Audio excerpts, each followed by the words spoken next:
धरणीन्द्रे च सोचितं कर्म कुर्वती प्रभुस्तुल्य मनोवृत्ति पार्श्वनाथ श्रीस्तु कृता परादेऽपि जने कृपामन्थरतारय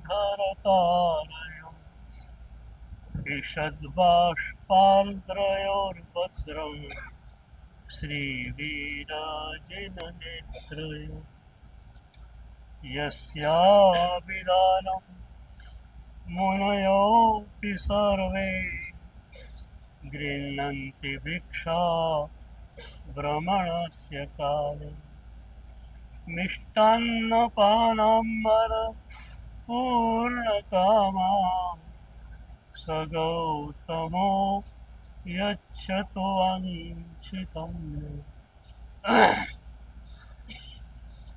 ज्ञानध्यान क्रियादिकार्यकुशलः प्रद्युम्नजेता गुरु अन्तर्लोचन मेकमस्ति सुतरां हृद्भासितं यस्य ओङ्कारेण सुसेवितोऽपि सततम् ओङ्कारसेवा पर सोऽयं सौम्यमनः सदा विजयते श्रीसिद्धिसूरीश्वर सोऽयं सौम्यमनः सदा विजयते श्रीभद्रसूरीश्वर सोऽयं सौम्यमनः सदा विजयते ओङ्कारसूरीश्वर सोऽयं सौम्यमनः सदा विजयते अरविन्दसूरीश्वर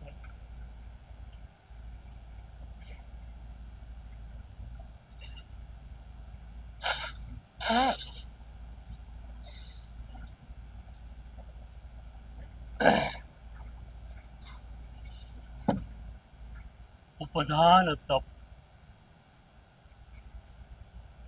સદગુરુના ચરણોમાં રહીને જ્ઞાન મેળવવાનો એક મજાનો અવસર. સદગુરુની ઉર્જા તમને પૂરેપૂરા બદલી નાખે. ગઈકાલે આપણે જોતા હતા અબજોપતિ શ્રીમંત સદગુરુની કુટીરમાં બેઠો 1 કલાક સુધી સદગુરુ બોલ્યા નથી. માત્ર એમના દેહમાંથી નીકળતી ઉર્જાને એ અબજોપતિએ ઝીલી અને એ ટોટલી બદલાઈ ગયો. 1 કલાક પછી સદગુરુએ આંખો ખોલી. એ શ્રીમંતે કહ્યું, ગુરુદેવ, આપ મને સ્વીકારતા હો તો હું આપનો શિષ્ય બનવા તૈયાર છું.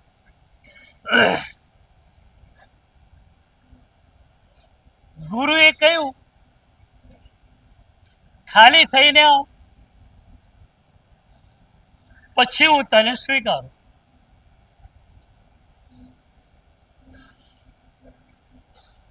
બહુ જ મજાની ઘટના છે. શ્રીમંત કાર ડ્રાઈવ કરી ઘરે પહોંચ્યો. અબજો રૂપિયા સંસ્થાઓને આપી દેવા છે. એક પછી એક સંસ્થાને 25 કરોડ 50 કરોડ 80 કરોડ એ રીતે આપતા ગયા. છેલ્લે પોતાનો જે મહેલ હતો એ પણ એક સંસ્થાને સંસ્થાના કામ માટે આપી દીધો.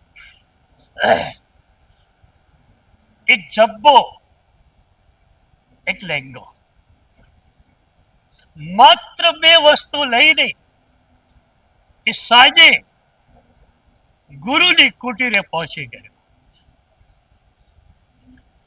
એના મનમાં એક અપેક્ષા હતી કે સદગુરુને શિષ્યો છે,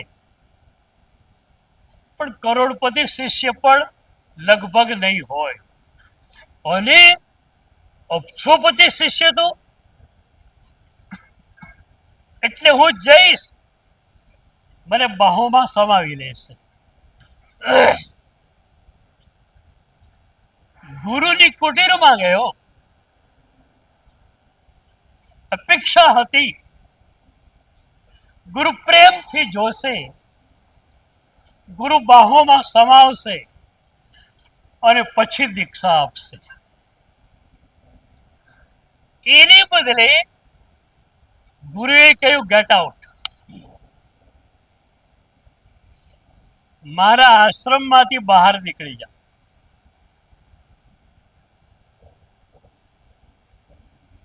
अब जाए तो जाए कहाँ?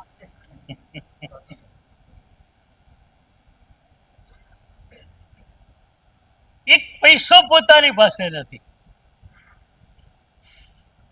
મહેલ પોતાનો આપી દીધો છે, કશું જ પોતાની પાસે નથી. ગુરુએ કહેલું ખાલી થઈને આવી જા, ખાલી થઈને આવી ગયો. અને ગુરુ કહે છે ગેટ આઉટ. એ બહાર નીકળ્યો. સામે જ રેલવે સ્ટેશન હતું. પ્લેટફોર્મ ઉપર ગયો, એક બાકડા પર બેઠો. ભૂખ લાગી છે, આખો દિવસ વહીવટમાં ગયેલો, ખાવાની યાદ પણ આવેલી નહીં. ભૂખ લાગી છે, પણ ચણા મમરા કે બિસ્કિટ ખાવા માટે પૈસા નથી. આટલી સ્થિતિ હોવા છતાં એને એ સદગુરુ પ્રત્યે કોઈ તિરસ્કાર થતો નથી. એ વિચાર કરે છે મારી ક્યાંક ભૂલ છે. એક બહુ મજાની વાત છે. સદગુરુ આપણને કંઈક કહે, આપણે સમજીએ કે સદગુરુની શરત મેં પૂરી કરી છે, પૂરી ન પણ કરેલી હોય. એ અબજોપતિ બાકડા ઉપર બેઠો છે, પાણી પીધું, આડો પડ્યો. ઊંઘ આવે કેટલી? ભૂખ લાગેલી છે. સવારે 4 વાગે ઉઠી ગયો. વિચાર એ કરે છે કે સદગુરુ એમની ઉર્જા 1 કલાક મેં માણી છે. આ વ્યક્તિ ન દંભી હોઈ શકે, ન જુઠ્ઠું બોલનાર હોઈ શકે. 1 કલાકનો પરિચય છે, વધારે નથી. અને એ પણ બોલવા ચાલવાનો પરિચય નથી, માત્ર ગુરુની ઉર્જા લીધી છે. પણ એ ઉર્જા પરથી એણે નક્કી કર્યું કે આ સદગુરુ ખૂબ ઊંચે પહોંચેલ છે. એક વાત તમને કહું, there is the same fragrance and same taste in all the respected gurus. દરેક આદરણીય સદગુરુઓની સુગંધ એક સરખી હોય છે, એમનો આસ્વાદ એક સરખો હોય છે. ઉર્જા દ્વારા એ અબજોપતિએ સદગુરુની સુગંધ માણી છે અને એ કહે છે કે આવી ઉર્જા અને આવી સુગંધ જેની હોય એ વ્યક્તિ પૂરેપૂરી સત્યનિષ્ઠ હોય. એટલે ગુરુમાં ક્યાંય તકલીફ નથી, તકલીફ મારામાં છે. સમજ્યા? આપણે શું કરીએ? મેં તો કર્યું, ગુરુએ કીધું એમ. આ ગુરુ ગેટ આઉટ કે છે, આવું તો ચાલે છે?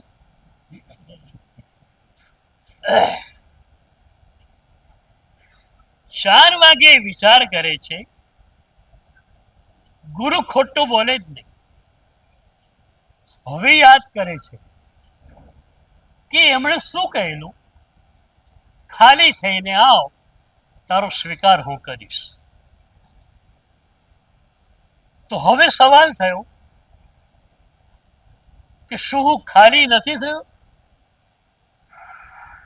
બધા પૈસા મેં આપી દીધા, એક પણ પૈસો મારી પાસે નથી, મારો મહેલ પણ મારો નથી, કશું જ મારી પાસે નથી. ત્યાં અચાનક ખ્યાલ આવ્યો કે હા, અહંકાર તો મારી પાસે હતો.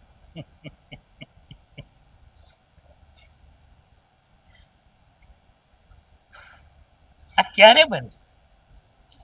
આપણે આપણી ભૂલને ઊંડાણથી શોધીએ ત્યારે. કોઈ કંઈક રફલી કહે છે, આપણને ગુસ્સો આવે છે અને આપણે કહીએ છીએ એ આવું બોલે તો ગુસ્સો ન આવે? આવે જ નહીં. પણ આપણે આપણી ભૂલ તરફ જોવા તૈયાર નથી. મને ગુસ્સો આવ્યો, શા માટે ગુસ્સો આવ્યો? એકવાર મેં પ્રવચનમાં પૂછેલું કે ગુસ્સો કેમ આવે? એટલે એક ભાઈ કે સાહેબ નિમિત્ત મળે એટલે ગુસ્સો આવે. મેં કહ્યું, વગર નિમિત્તે તું ગુસ્સો કરતો હોય તો મેન્ટલ હોસ્પિટલમાં જ મૂકવો પડે. એકલો એકલો રૂમમાં બેઠો અને બરાડા પાડતો હોય તો.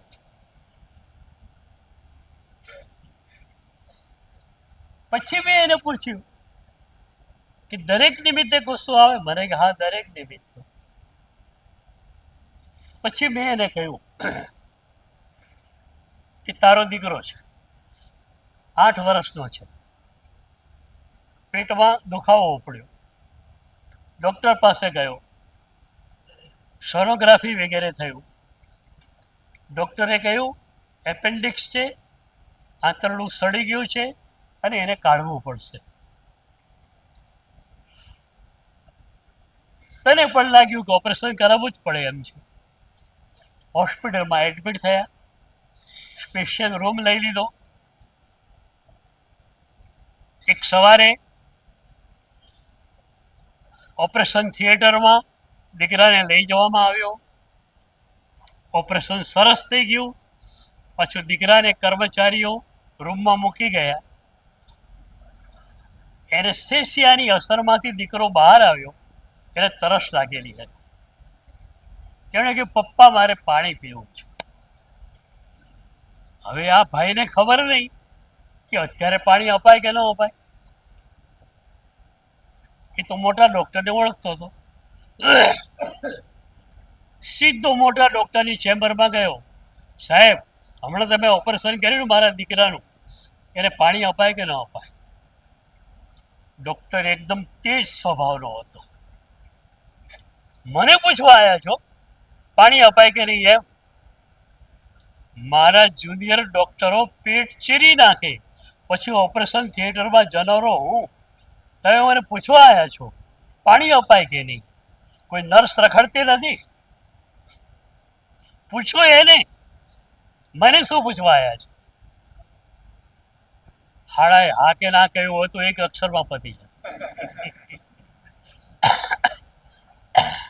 પણ અહંકાર છે ને, હું એટલે કોણ એ બતાવવું છે. હવે એ વખતે તમે શું કરો બોલો? ડોક્ટર કેટલી પ્રેક્ટિસ છે રોજની? મારી પ્રેક્ટિસ રોજની ₹1,00,000 છે. તું મારા ઉપર ગુસ્સે થાય, પણ ખ્યાલ આવે કે દીકરાનું ભવિષ્ય અત્યારે એના હાથમાં છે એટલે ઠંડા થઈ જાઓ. એટલે નિમિત્ત મળે, પણ આપણો સ્વાર્થ જોખમાતો હોય તો આપણે ઠંડા થઈ જઈએ. બરોબર? વાત ગળે ઉતરી આમ? બરોબર. હવે કોઈ પણ નિમિત્ત મળે, તમે ગુસ્સે થાવ, કર્મ બંધ થાય, એના પરિણામે નરક ગતિમાં, તિર્યંચ ગતિમાં જવું પડે, એ પાલવે?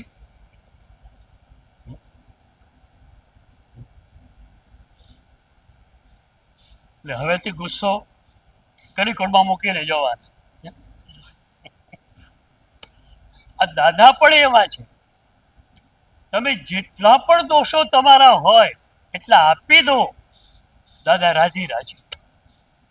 સોનાનો હાર તમે ચડાવો ને, એનાથી દાદા રાજી થાય ને, એના કરતા તમે સિગરેટ પીતા હો અને પ્રતિજ્ઞા લો દાદા પાસે કે દાદા આ જીવનમાં સિગરેટને હાથ નહીં લગાડો, તો દાદા વધારે રાજી.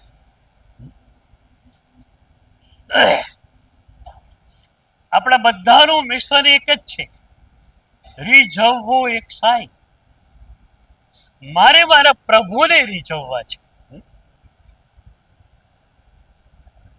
પ્રભુ કઈ રીતે રીઝે અને અમે પણ કઈ રીતે રીઝીએ? પૈસા તો હતા, છોડીને આવ્યા અમે. તમે સોના મોરથી પૂજન કરો ને, તમે કઈ ભાઈ ડબ્બામાં નાખી દેજો.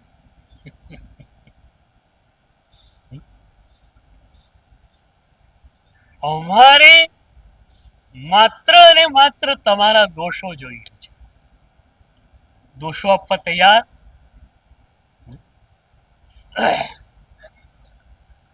એ 4 વાગે પેલો શ્રીમંત વિચાર કરે છે, ક્યાંક મારી ભૂલ થાય છે, અને ભૂલ એને શોધી આનાથી. ગુરુએ કહ્યું બધું છોડીને આવ. હું તો પૈસા જ છોડીને આવ્યો, મહેલ છોડીને આવ્યો, અહંકાર તો મારી ભીતર છે. એ અહંકાર એનો ત્યાં ને ત્યાં નીતરી ગયો,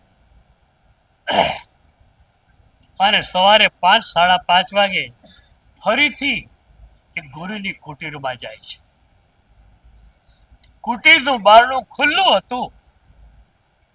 ગુરુએ જોયું પેલો આવી રહ્યો છે, એનું મોઢું જોયું, વાહ, આ તો બધું છોડીને આવી ગયો. કરેક્ટ. અહંકાર ને પણ છોડીને આવી ગયો. ગુરુ સામે આવ્યા,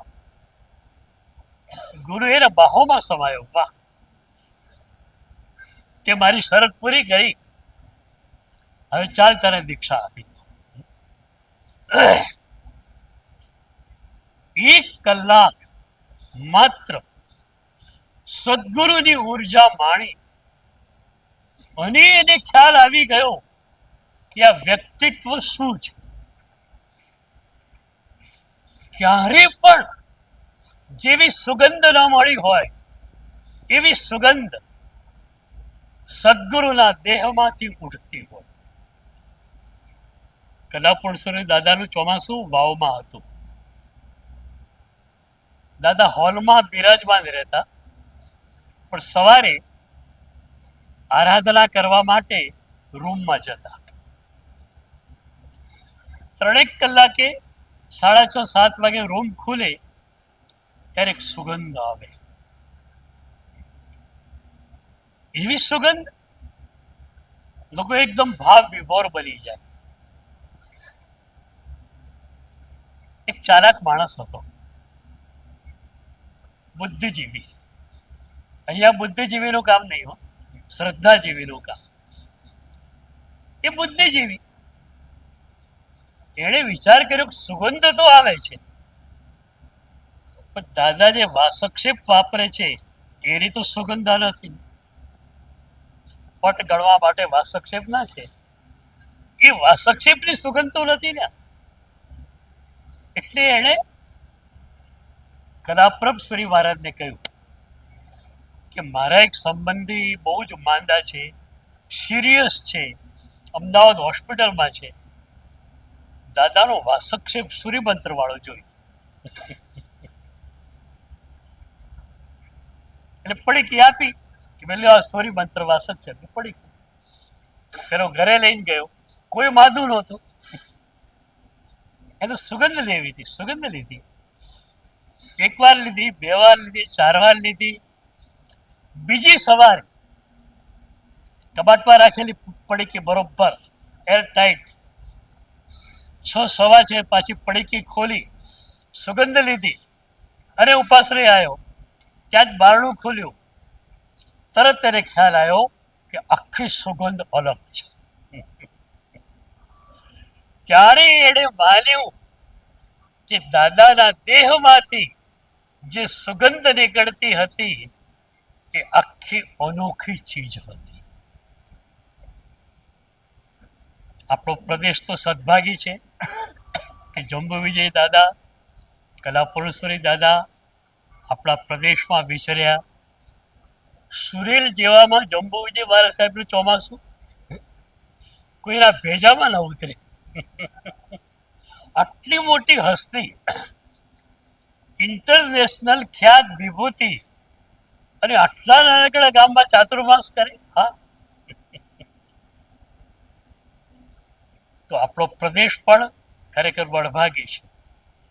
ધામામાં તો કલાપુરેશ્વરી દાદા કહેતા કે જંબુ વિજયજી પાસે હું પાઠ લેવા માટે આવ્યો છું.